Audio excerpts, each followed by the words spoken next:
আজি government of আসামৰ যিটো cabinet আৰু যি গভৰ্ণৰৰ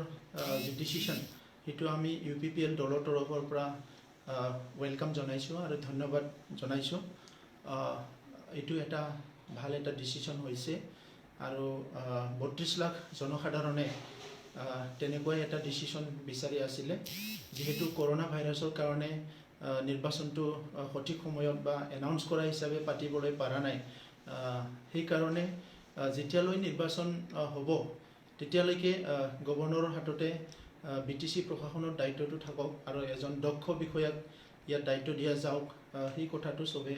বিচাৰিছিলে আৰু এই ডিচিশ্যনটো লোৱাৰ কাৰণে মহামান্য গভৰ্ণৰ প্ৰফেচাৰ যোগেদিশ মুখী ছাৰক আমি ধন্যবাদ জনাইছোঁ আৰু আমি সকলো আশা কৰিছোঁ যে তেখেতৰ নেতৃত্বত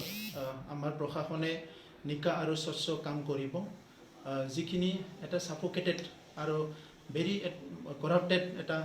পৰিৱেশত আমি আছিলোঁ, যেতিয়া কৰাপ্ট পৰিৱেশত আছিলোঁ, সেইবিলাক নাইকিয়া হ'ব আৰু আমি সকলোৱে এটা সুস্থ এটা প্ৰশাসন পাবলৈ সক্ষম হ'ম, সেইটো আমি আশা কৰিছোঁ। মই তেখেতক ধন্যবাদ জনাইছোঁ আৰু ইয়াৰ লগতে অসমত কৰোনা ভাইৰাছৰ লগত যুদ্ধ কৰি আজিলৈকে সফলতা অৰ্জন কৰিব পৰা অসমৰ মুখ্যমন্ত্ৰী ডাঙৰীয়া আৰু ডক্টৰ হিমন্ত বিশ্ব শৰ্মা ডাঙৰীয়া,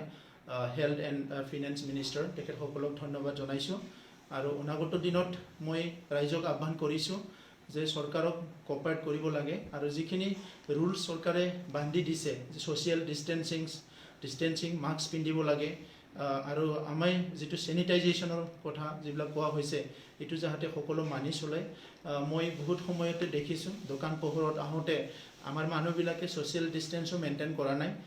এই বেমাৰটোৱে যিহেতু এজনৰ পৰা আনজনত টাচ হ'লে বা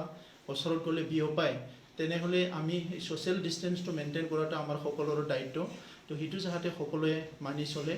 আৰু অনাগত দিনত আমাৰ 32 লাখ জনসাধাৰণ আমি ঐক্যবদ্ধভাৱে আগুৱাই যাম আৰু আমাৰ অঞ্চলত যাতে শান্তি সম্প্ৰীতি থাকে, সঠিক পথত উন্নয়নটো আগবাঢ়ে, মই সেইটোকে আশা কৰিছোঁ আৰু UPPL দলৰ পৰা সকলোকে ধন্যবাদ জনাইছোঁ।